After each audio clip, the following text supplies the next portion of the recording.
Pala tayo ng pineapple chunks para sa kambing, mga ka-sweet langs. Pineapple chunks. Tita Tin eh. Pineapple chunks. So, ayan. Tingin-tingin muna ang mga motherhood.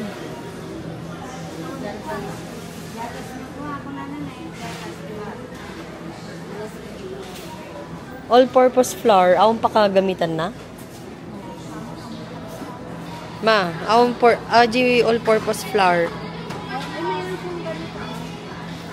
Ay, ebap. Oo nga, yung... mas mura yan, tita. Yan. Para saan ba? May pangilaw ka na ata. Meron naman ang ebap sabi. Ilang pieces? Duwang aklata. Isakto. Adi yan na lang. Para siguro sa...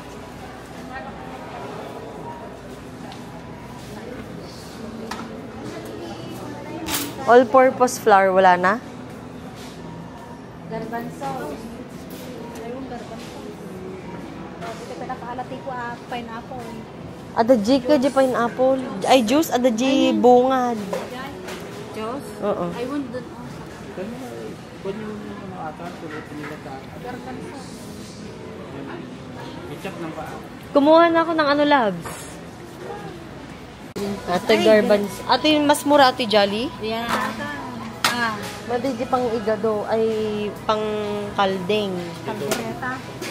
Duwa nga kastani ma, mga lakapin Jolly. Madi, aji, peace. Wait, madi. Mix yan. Green peas? Hindi, garbanzos. Iisa lang yun, yung kambing, pang kambing. Pang kambing kin, pang igado. Wala nang garbanzo. Kasi na eh. Ano, tanong? Kaso na yun yung para sa kambing. Kaigit yun eh. Hindi, paminta.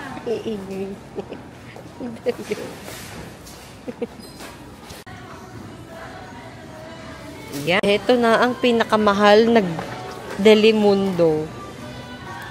Alam niyo ba mga ka-sweet langs? Isa ito sa mga cravings namin mga nag-work abroad kasi mahal ang Delimundo. So, bili tayo ng caldereta, chili garlic and chili corned beef. Yan. The best to mga ka-sweet langs. The best. Pag breakfast natin, aji with, naimimas aji with cheese.